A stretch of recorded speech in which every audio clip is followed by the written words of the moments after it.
अस्सलाम वालेकुम स्टूडेंट्स। हम चैप्टर 6 में वेलेंस शेल इलेक्ट्रॉन पे रिपल्शन थ्योरी पढ़ चुके हैं डिटेल में। उससे मैंने आपको AB2, AB3, AB4 टाइप के मॉलिक्यूल्स डिस्क्राइब करना भी सिखा दी हैं। ये कोवलेंट बॉन्ड की फॉर्मेशन की एक मॉडर्न थ्योरी है। वेलेंस शेल इलेक्ट्रॉन पे रिपल्शन थ्योरी की कुछ लिमिटेशंस थी या कुछ खामियां थी। उसने मॉलिक्यूल्स की शेप तो बहुत अच्छे तरीके से डिस्क्राइब की, लेकिन उसने कोवलेंट बॉन्ड बनता कैसे है उसकी फॉर्मेशन के ऊपर कोई आइडिया नहीं दिया। तो वीबीटी थ्योरी जो है वो इंट्रोड्यूस हुई, इनको जो है प्रेजेंट करने वाले हिटलर और लंदन थे 1927 में, और इसको फर्दर एक्सटेंड करने वाले पॉलिंग थे। उन्होंने इस थ्योरी को जो है वो प्रेजेंट किया, स्पेशली किस लिए, क्योंकि वेलस शेल इलेक्ट्रॉन पे रिपल्शन थ्योरी ने शेप और ज्योमेट्रीज और एंगल्स तो बहुत सक्सेसफुली एक्सप्लेन किए, लेकिन कोवलेंट बॉन्ड की फॉर्मेशन कैसी होती है, कैसे कोवलेंट बॉन्ड बन जाते हैं, किसी एलिमेंट में ट्रिपल कोवलेंट बॉन्ड है, डबल है या सिंगल है, इसके बारे में उसने कोई आइडिया नहीं दिया। तो वेलेंस बॉन्ड थ्योरी जो है उसकी सारी की सारी एक्सप्लेनेशन क्वांटम मैकेनिकल प्रिंसिपल के ऊपर बेस करती है। और इस थ्योरी की सक्सेस क्या है, इसने शेप ऑफ मॉलिक्यूल्स बताने के साथ साथ बॉन्ड फॉर्मेशन को भी एक्सप्लेन किया। वेस्पर थ्योरी ने खाली शेप्स को फोकस किया है, लेकिन इस थ्योरी ने सक्सेसफुली ना सिर्फ शेप्स को एक्सप्लेन किया बल्कि साथ साथ मॉलिक्यूल्स में बॉन्ड फॉर्मेशन को भी सक्सेसफुली बताया है। सबसे पहले इस थ्योरी के पोस्टुलेट्स डिस्कस कर लेते हैं और फिर हम इनको मुख्तलिफ मॉलिक्यूल्स के ऊपर अप्लाई करेंगे। इस थ्योरी का पहला पोस्टुलेट ये है कि कोवलेंट बॉन्ड जब भी बनता है वो आउटर मोस्ट या वेलेंस शेल के हाफ फिल्ड ऑर्बिटल्स के दरमियान बनता है।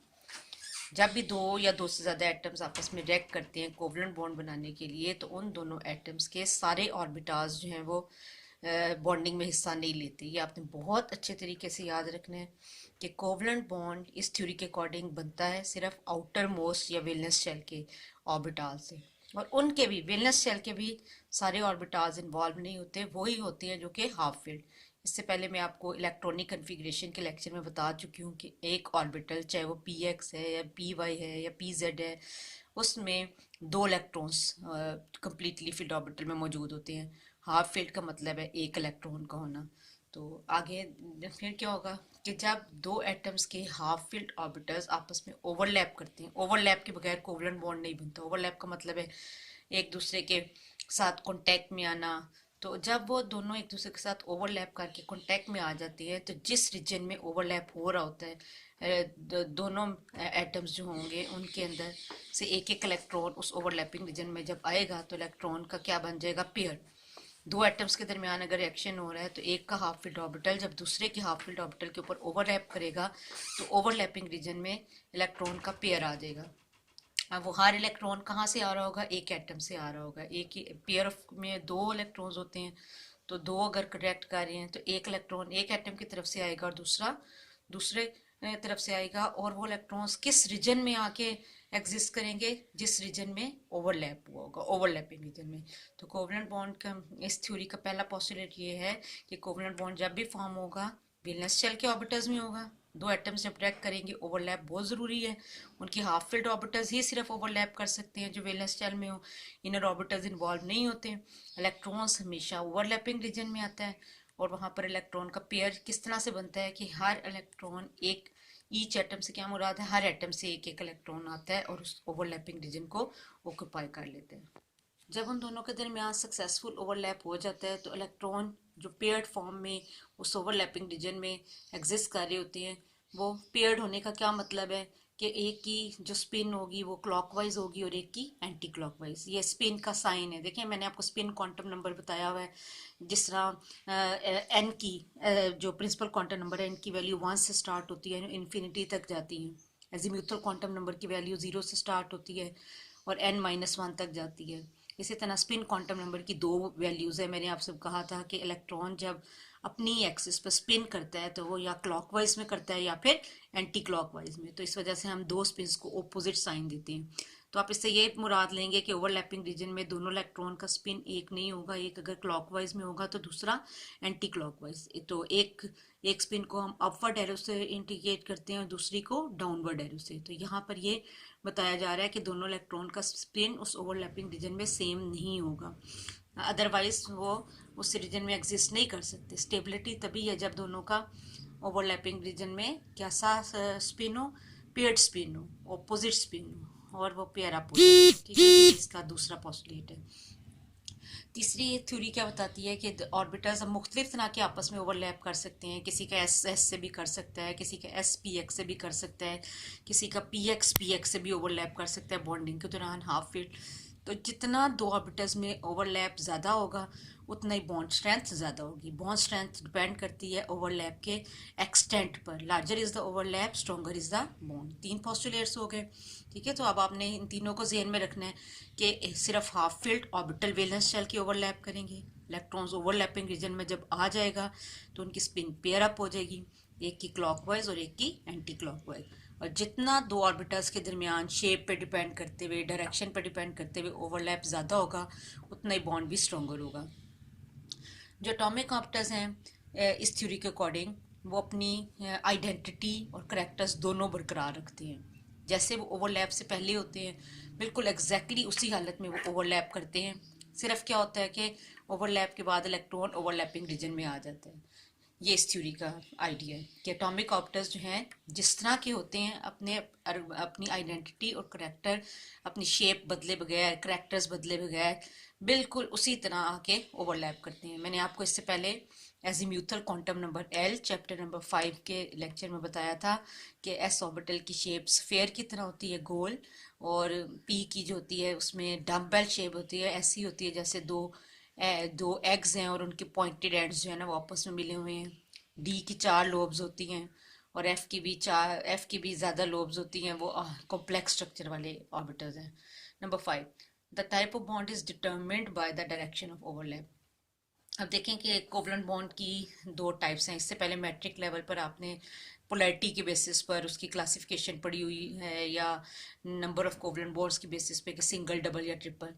तो आज मैं आपको यहाँ पर इस थ्योरी के अकॉर्डिंग टाइप ऑफ बॉन्ड एक और तरह की बताऊंगी कि कोवलेंट बॉन्ड डायरेक्शन पर डिपेंड करते हुए दो तरह के बन सकते हैं। एक को सिग्मा बॉन्ड कहते हैं और दूसरे को पाई बॉन्ड। सिग्मा बॉन्ड को ये वाला साइन दिया जाता है और पाई बॉन्ड को ये वाला साइन दिया जाता है। तो इस थ्योरी के अकॉर्डिंग कोवलेंट बॉन्ड एटम्स में डायरेक्शन पर डिपेंड करते हुए कि किस डायरेक्शन से दो ऑर्बिटल ओवरलैप करने आ रहे हैं। अमूमन ये होता है या तो एंड जो है ना वो ऐसे ओवरलैप करते हैं कि साइड साइड से कांटेक्ट में आ जाए, या कैसे ओवरलैप करते हैं आमने सामने से करते हैं कि एक का एंड दूसरे के एंड के ऊपर आ जाए। तो यही दो डायरेक्शंस होती हैं। तो उन पर डायरेक्शन पर डिपेंड करते हुए बॉन्ड की प्रॉपर्टीज़ में कुछ चेंज आता है, स्ट्रेंथ में भी। तो ये थ्योरी ये कहती है कि जो टाइप ऑफ बॉन्ड है वो डायरेक्शन ऑफ ओवरलैप पर डिपेंड करते हुए दो टाइप का हो सकता है, सिग्मा बॉन्ड और पाई बॉन्ड। तो अब मैंने आपको इस थ्योरी के टोटल 5 पोस्टुलेट समझा दिए हैं। इन्हीं को अप्लाई करके हम लोग पूरी थ्योरी को एक्सप्लेन करेंगे। बार बार आपने पोस्टुलेट्स को जहन में रखना है और मॉलिक्यूल को एक्सप्लेन करना है। दो एटम्स में कोवलेंट बॉन्ड बनने के लिए ओवरलैप मस्ट है। ओवरलैप सारे ऑर्बिटल्स नहीं करते, वेलनेस शेल के वही ऑर्बिटल करते हैं जो कि हाफ फील्ड हो। और इलेक्ट्रॉन आफ्टर ओवरलैपिंग रीजन में आ जाता है जब, तो उसकी स्पिन पेयर्ड हो जाती है और दोनों इलेक्ट्रॉन की स्पिन ऑपोजिट होती है, एक की क्लॉकवाइज और दूसरी की एंटी क्लॉकवाइज, ताकि स्टेबल हो जाए। जितना ओवरलैप ज़्यादा होगा बॉन्ड उतना ही स्ट्रॉन्ग होगा। और एटॉमिक ऑर्बिटल्स जो हैं ओवरलैप करने के बाद अपने तमाम के तमाम करेक्टर्स, या चाहे वो शेप हो, चाहे साइज हो, चाहे जो भी हो, सारा कुछ बरकरार रखते हैं। और डायरेक्शन ऑफ ओवरलैप चाहे वो हेड टू हेड वाइज हो या साइड वाइज हो, उस पर डिपेंड करते हुए बॉन्ड्स की दो टाइप हो सकती हैं, सिग्मा बॉन्ड और पाई बॉन्ड। ये थ्योरी कंप्लीट हो जाए तो मैं आपको कंप्लीट कंपैरिजन समझाऊंगी सिग्मा और पाई बॉन्ड का। अब फर्ज कर लेते हैं कि हमें hydrogen molecule valence bond theory से इम्तिहान में एक्सप्लेन करने आ गया है। ये सबसे सिंपलेस्ट मालिक्यूल है, एग्जाम्पल 1, जो कि हम वैलेंस बॉन्ड थ्योरी से एक्सप्लेन कर सकते हैं। जब दो हाइड्रोजन एटम ओवरलैप करने के लिए आएंगे तो दोनों का एटॉमिक नंबर 1 है, इनके अंदर एक एक ऑर्बिटल ही होगा, यही इनका इनर शेल है, यही इनका वैलेंस शेल है। इसकी इलेक्ट्रॉनिक कन्फिग्रेशन होगी 1s1 1s1। अब क्या होगा कि ये हाइड्रोजन एटम है, इसका भी एक ही इलेक्ट्रॉन है न्यूक्लियस के बाहर, एक ही प्रोटॉन और एक ही इलेक्ट्रॉन, इसके भी एक ही प्रोटॉन और एक ही इलेक्ट्रॉन है। जब इन्होंने बॉन्ड बनाना होगा कोवलेंट बॉन्ड तो ओवरलैप मस्ट है, ये दोनों ओवरलैप करेंगे एक दूसरे के ऊपर और इलेक्ट्रॉन ओवरलैपिंग रीजन के अंदर आ जाएगा। स्पिन अगर शो करेंगे तो वो पेयर्ड अप होगी, एक की क्लॉकवाइज और दूसरे की एंटी क्लॉकवाइज, और जब इसमें ओवरलैप हो जाएगा तो ये दोनों हाइड्रोजन एटम अलग अलग नहीं रहेंगे बल्कि एक मालिक्यूल की शक्ल इख्तियार कर लेंगे जिसके अंदर दो न्यूक्लियस होंगे और दोनों के ऊपर जो एटॉमिक ऑप्टर्स जो होंगे वो दोनों के लिए कंबाइन होंगे, तो ये एक मॉलिक्यूल बन गया हाइड्रोजन। तो ये रिप्रेजेंटेशन है इस थ्योरी के अकॉर्डिंग हाइड्रोजन मॉलिक्यूल की। According to this theory hydrogen has one s atomic orbital which is half filled. देखें ये नेसेसरी शर्त पूरी कर रहा है, अगर ये हाफ फील्ड ना होता तो कोई बॉन्ड ना बनता, लेकिन ये भी हाफ फील्ड और ये भी हाफ फील्ड है, लेकिन जब ओवरलैप हो जाता है तो एक इलेक्ट्रॉन इधर से और इधर से पेयर्ड स्पिन में आ जाएगा, ऐसे नहीं रहेगा सेम स्पिन में, ये ओवरलैप से पहले था। तो इस तरह हमने बताया कि जो मॉलिक्यूल है उसमें दो न्यूक्लियस होंगे और एटॉमिक ऑप्टर्स दोनों के लिए शेयर होंगे और इलेक्ट्रॉन्स भी दोनों के लिए होंगे, लेकिन जब तक अलग थे तो हर एक के पास एक एक इलेक्ट्रॉन था और न्यूक्लियस भी सबके इंडिविजुअल थे, इसको एटॉमिक ऑर्बिटल कहेंगे। लेकिन जब मॉलिक्यूल बन जाता है तो फिर ये एटॉमिक ऑर्बिटल नहीं रहते। इसके बाद example number 2 formation of fluorine molecule की हम पढ़ेंगे। जब तक हम कन्फिग्रेशन नहीं लिखेंगे, और कन्फिग्रेशन का लेक्चर मैंने इसीलिए आपके साथ पहले शेयर किया है डिटेल में, ताकि आपको हर एलिमेंट की कन्फिग्रेशन बहुत अच्छी तरह से लिखनी आती हो। जब तक आपको कन्फिग्रेशन नहीं लिखनी आती होगी आप आइडेंटिफाई नहीं कर सकते कौन से इनमें से हाफ फील्ड ऑर्बिटल है और कौन से इनमें से कम्प्लीटली फील्ड है। तो फ्लोरीन का एटॉमिक नंबर 9 है, सबसे लोअर एनर्जी 1s को फिल किया 2 इलेक्ट्रॉन के साथ। स्पिन आप चाहते हैं दिखा दें, नहीं तो 2 लिखने से भी कोई फ़र्क नहीं पड़ता, आप चाहें तो इस तरह पेड स्पिन भी शो कर सकते हैं। सबसे लोअर एनर्जी में 2 इलेक्ट्रॉन कम्प्लीटली फिल्ड होने के बाद 2s ऑर्बिटल पर आएंगे। यहाँ से अब आपका वेलनेस शेल स्टार्ट हो गया है। के शेल में सिर्फ एक ही सब शेल होता है 1s, मगर जो एल शेल होता है उसमें दो सब शेल होते हैं 2s और 2p, और 2p 3 ऑर्बिटल्स में डिवाइड हो जाता है 2px 2py और 2pz। तो जिस जिसके साथ भी 2 लिखा हुआ है ये एल शेल है, और एल शेल से आगे चूंकि कोई और शेल नहीं है तो ये सारे वेलनेस शेल के सब शेल है। या आउटर मोस्ट शेल इसका ये है जो कि इन 4 एटॉमिक ऑर्बिटल्स में डिवाइडेड है। तो जब हम 9 में से 2 इलेक्ट्रॉन 1s में डाल चुके होते हैं तो आगे फिलिंग वेलनेस शेल में स्टार्ट हो गई। जब 2 इलेक्ट्रॉन 2s में भी फिल कर लेते हैं 2px2 2py, तो आखिरी 9th इलेक्ट्रॉन जो है वो 2pz में आ जाता है। अब वेलनेस शेल में ये तीनों के तीनों पार्टिसिपेट नहीं करेंगे क्योंकि ये भी 2 इलेक्ट्रॉन्स के साथ कम्प्लीटली फिल्ड है, ये भी और ये भी। सिर्फ 2pz और 2pz मिलकर ओवरलैप करके एक कोवलेंट बॉन्ड बनाएंगे। इससे हमें पता चल गया कि फ्लोरीन के मॉलिक्यूल में सिंगल कोवलेंट बॉन्ड होता है। इस थ्योरी के अकॉर्डिंग जब हम इस थ्योरी को अप्लाई करते हैं, पोस्टुलेट्स को अप्लाई करना है, खाली रट कर लिख नहीं लेना। Only half filled orbital will overlap, only half field. तो हमने सिर्फ यहाँ पर देखें ये स्पेस एक्सिस जो होती हैं कोई भी एक सपोज कर सकते हैं। मैंने ये सपोज कर ली, ये एक्स एक्सिस है, ये वाई और ये जेड एक्सिस है, ये सारी।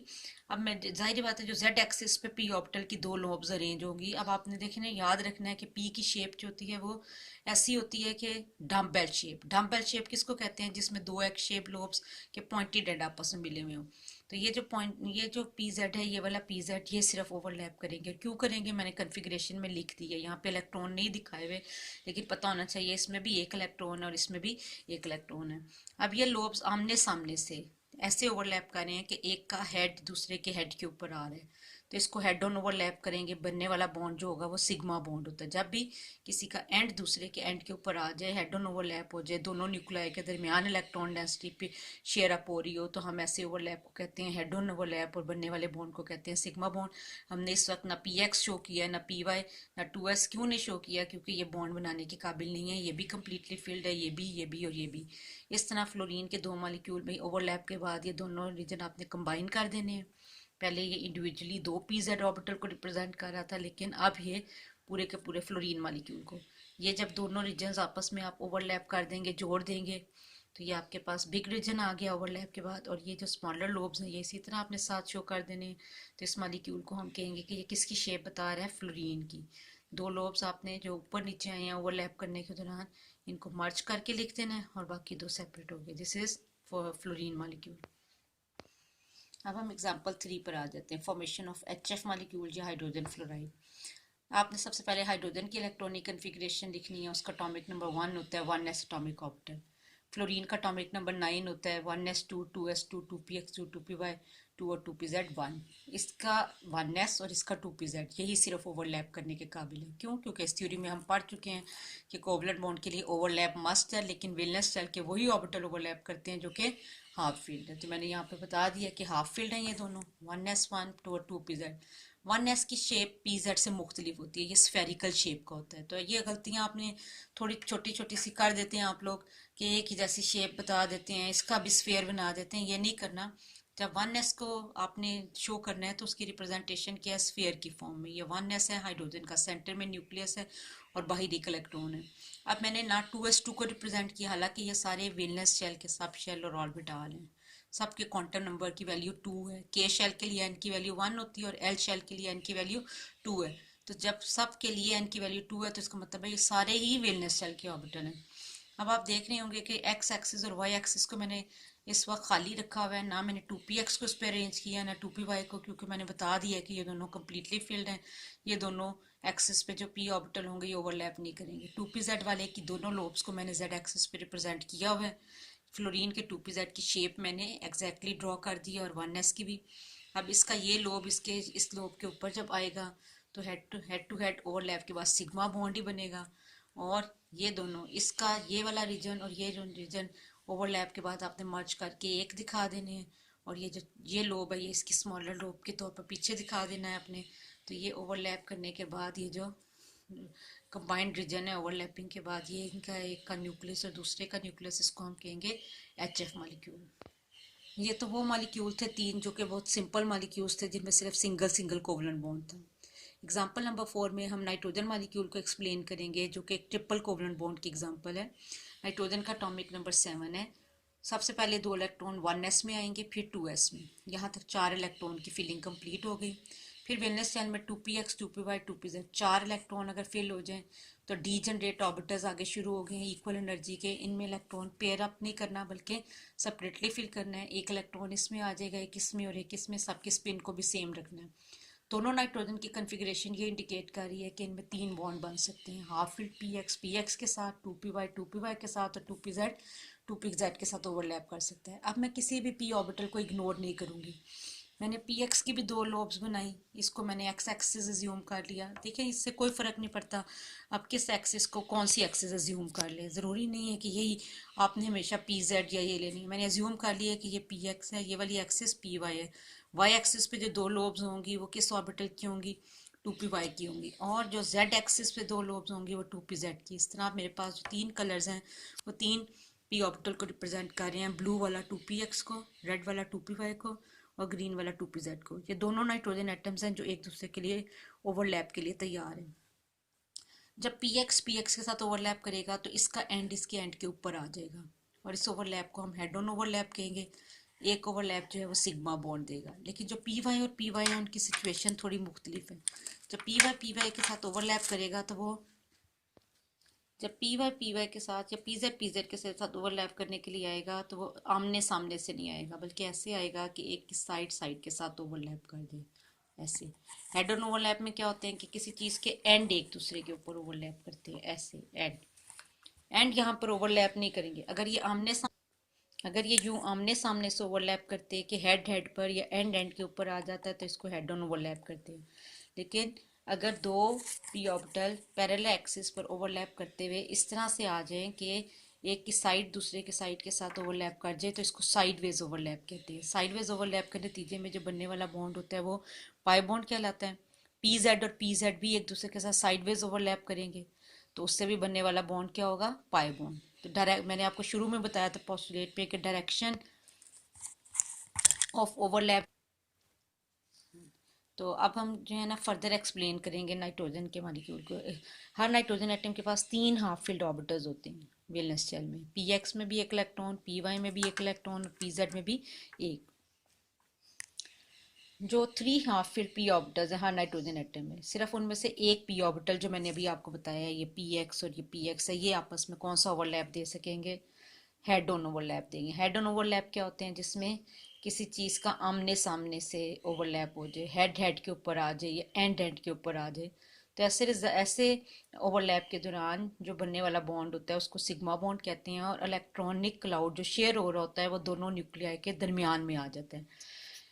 तो इस तरह के बनने वाले बॉन्ड को हम कहते हैं सिग्मा बॉन्ड। अब हर नाइट्रोजन के पास 3 हाफ फील्ड ऑर्बिटल थे, p x, p y, p z. मैंने क्या बताया है कि out of 3 half filled orbital, p orbital में से ओनली 1 पी ऑर्बिटल जो यहाँ पे मैंने रिप्रेजेंट किया है पी एक्स ब्लू के तौर पर, ठीक है, ये आपस में हेड ऑन ओवरलैप देंगे और रिजल्ट में सिग्मा बॉन्ड बनेगा। जो बाकी के दो रह जाएंगे पी ऑर्बिटल, एक जिसमें से एक को मैंने नाम दिया है पी वाई को और एक को नाम दिया है पी जेड, ये दोनों एक दूसरे के साथ आमने सामने से ओवरलैप नहीं करेंगे, ये दोनों एक दूसरे के साथ साइडवेज में पैरेलल ओवरलैप देंगे, जिसमें एक की साइड दूसरे की साइड के साथ टच होगी, हेड हेड के ऊपर नहीं आएगा। ऐसे ओवरलैप से बनने वाले बॉन्ड को हम कहते हैं पाई बॉन्ड, और इसका सिंबल भी पीछे बता चुकी हूँ। इस तरह नाइट्रोजन में ट्रिपल कोवलेंट बॉन्ड बनता है। पी एक्स ओवरलैप से sigma bond head on overlap था, पी वाई ओवरलैप से एक pi bond, P Z overlap से दूसरा। तो ट्रिपल बॉन्ड में से एक सिग्मा और बाकी दो पाई बॉन्ड है। ये हेड ऑन ओवरलैप से बना है, वो दोनों साइडवेज ओवरलैप से बने हैं। अब हम नाइट्रोजन के मॉलिक्यूल की डायग्राम भी देख लेते हैं। जब ये मॉलिक्यूल बनता है तो एक का पी एक्स दूसरे के पी एक्स के साथ हेड ऑन वे में ओवरलैप कर रहा होता है, लेकिन पी वाई की पी वाई के साथ हेड हेड के ऊपर नहीं आ रहा, बल्कि सिर्फ साइड्स जो है, इसकी ये साइड इसकी साइड के साथ ओवरलैप करेगी और इसकी ये साइड इसकी साइड के साथ ओवरलैप करेगी। पी वाई ओवरलैप भी हो जाएगा, ऊपर वाली दो लोब्स और नीचे वाली दो लोब्स सारी ओवरलैप में इन्वॉल्व होंगी। पी जेड ऊपर वाली दो लोब्स और पी जेड जो मैंने ग्रीन मार्कर से रिप्रेजेंट किए हैं। तो इस तरह सिग्मा बॉन्ड बनने के साथ जो पाई बॉन्ड बनेंगे, पाई बॉन्ड्स जो हैं उनके दो दो इलेक्ट्रॉनिक रीजन होंगे। एक जो है ये वाली एक्सिस जो होती है ये न्यूक्लियर एक्सिस कहलाती है, क्योंकि इसमें एक का न्यूक्लियस और दोनों न्यूक्लियस मौजूद होते हैं, और एक ये लाइन जो दोनों के न्यूक्लियाई को ज्वाइन कर रही है उसको न्यूक्लियर एक्सिस कहते हैं। अब आप देखें जो ब्लू लोब्स हैं उनकी इलेक्ट्रॉन डेंसिटी इस न्यूक्लियर एक्सिस के ऊपर आ रही है, मगर रेड लोब्स और ग्रीन लोब्स की इलेक्ट्रॉन डेंसिटी इस न्यूक्लियर एक्सिस के ऊपर नहीं आ रही। सिग्मा बॉन्ड की इलेक्ट्रॉन डेंसिटी का रीजन सिर्फ और सिर्फ न्यूक्लियर एक्सिस के ऊपर होता है, और इनके रीजन न्यूक्लियर एक्सिस के परपेंडिकुलर होते हैं, और दो दो रीजन होते हैं, ऊपर और नीचे और आगे और पीछे। तो ये इनमें फ़र्क है सिग्मा बॉन्ड में। डायरेक्शन और ओवरलैप के साथ साथ रीजन्स का भी फ़र्क है कि सिग्मा बॉन्ड में सिर्फ एक रीजन है, पाई बॉन्ड में दो दो रीजन्स बनते हैं, क्योंकि इनकी लोब्स दो दो हैं। ये एक्स शेप लोब ऊपर भी है और नीचे भी है, इसकी भी आगे भी है और पीछे भी है। तो ये हमारे पास कंप्लीट रिप्रेजेंटेशन ऑफ नाइट्रोजन। पहले मैंने अलग अलग शो किए थे और अब मैंने ओवरलैप करते हुए दिखाए हैं कि ये इससे ओवरलैप करेगा, ये इससे बनेगा। जो सिग्मा बॉन्ड के इलेक्ट्रॉन डेंसिटी है वो न्यूक्लियर एक्सिस के ऊपर होगी और बाकियों के ऊपर और नीचे होंगी। और इस तरह नाइट्रोजन मॉलिक्यूल की कंप्लीट एक्सप्लेनेशन के बाद हमें पता चला कि इसमें 3 कोवलेंट बॉन्ड होते हैं। एक p x overlap head on overlap से बनते हैं, बाकी पी वाई के साइडवेज ओवरलैप से, और पी जेड के साइडवेज ओवरलैप से। तो पाई बॉन्ड के रीजन न्यूक्लियर एक्सिस के ऊपर और नीचे perpendicular to the direction of nuclear axis बनते हैं, और एक नहीं दो दो रीजन होते हैं, क्योंकि इनकी लोब्स भी दो दो होती हैं। सिग्मा बॉन्ड का रीजन न्यूक्लियर एक्सिस के ऊपर खाली होता है, ऊपर और नीचे नहीं होता, इसलिए सिर्फ इसका एक ही रीजन है। तो ये हमारा पूरा हो गया आज वेलेस बॉन्ड थ्योरी के जरिए 4 मॉलिक्यूल्स की एक्सप्लेनेशन। हम अब उससे अगला मॉलिक्यूल एक्सप्लेन करेंगे। वेलेंस बॉन्ड थ्योरी से जो 5वां मॉलिक्यूल हम एक्सप्लेन कर रहे हैं वो H2S का है। सल्फर सेंट्रल एटम है, 16 इसका एटॉमिक नंबर है। 1s2 में 1s में 2 इलेक्ट्रॉन फिल होंगे, फिर 2s में 2 और 2p6 में 6।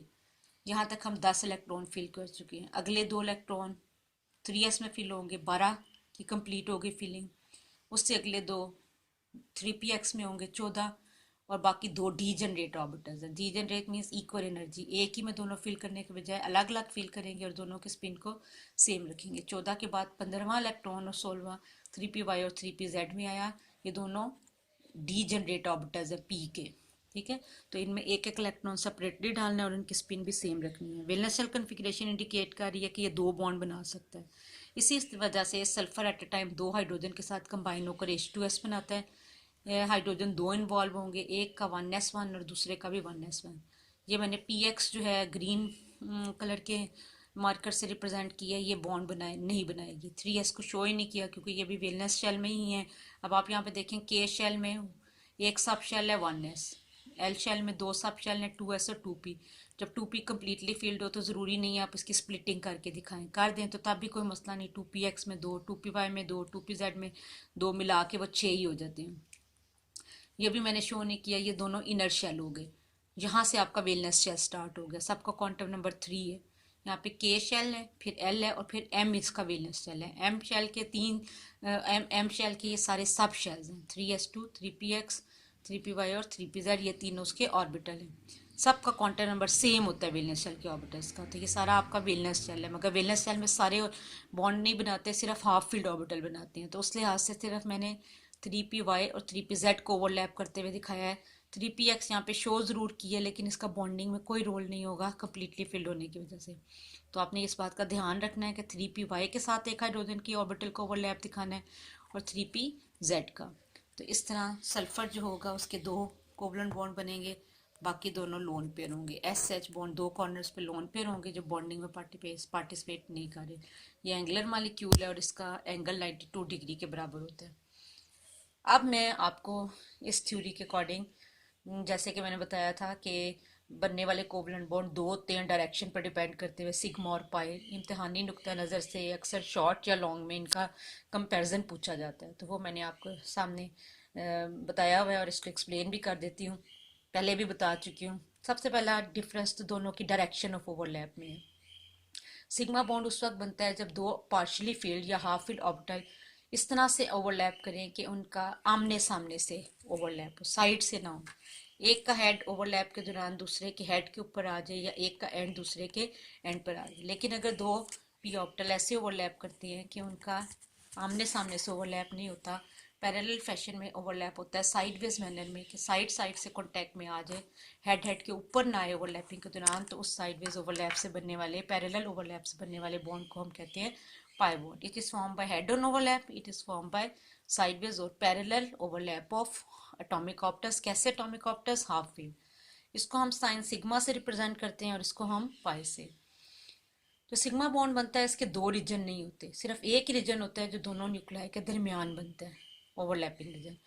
जो पी ऑर्बिटल्स होते हैं उनकी 2 लोब्स होती हैं, तो ये न्यूक्लियर एक्सिस के परपेंडिकुलर डायरेक्शन में इनकी इलेक्ट्रॉन डेंसिटी होती है, ऊपर और नीचे और आगे और पीछे। ठीक है, तो इलेक्ट्रॉनिक चार्ज न्यूक्लियर एक्सिस के ऊपर नहीं होगा बल्कि अबव और बिलो द न्यूक्लियाई होगा। अबव और बिलो या आमने सामने, परपेंडिकुलर का वर्ड भी आप इस्तेमाल कर सकते हैं, क्योंकि पी वाई और पी जेड एक दूसरे से 90 डिग्री के एंगल पर होते हैं।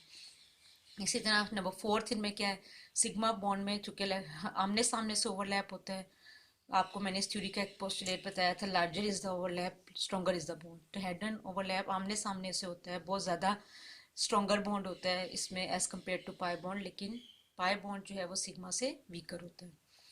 जो सिग्मा बॉन्ड है वो स्ट्रॉन्गर होने की वजह से रिएक्टिव कम है, लेकिन ये मोर रिएक्टिव है। इस बॉन्ड को ब्रेक करने के लिए ज़्यादा एनर्जी चाहिए, स्ट्रॉन्ग है और ये इजीली ब्रेक हो जाता है रिएक्शंस में, तो ज़्यादा रिएक्टिव बॉन्ड है। और इसके एग्जांपल हैं H single bond H single bond F और fluorine single bond F. Nitrogen के ट्रिपल कोवलेंट बॉन्ड में से पहला बॉन्ड खाली सिग्मा है, बाकी दोनों पाई हैं। जब ऑक्सीजन ऑक्सीजन के साथ डबल कोवलेंट बॉन्ड बनाता है तो पहला बॉन्ड सिग्मा और दूसरा वाला पाई है। तो अब नेक्स्ट टाइम इंशाल्लाह मैं आपको वीबीटी थ्योरी के बाद, इसकी लिमिटेशंस के बाद नया कंसेप्ट पढ़ाऊंगी जो कि है हाइब्रिडाइजेशन कॉन्सेप्ट।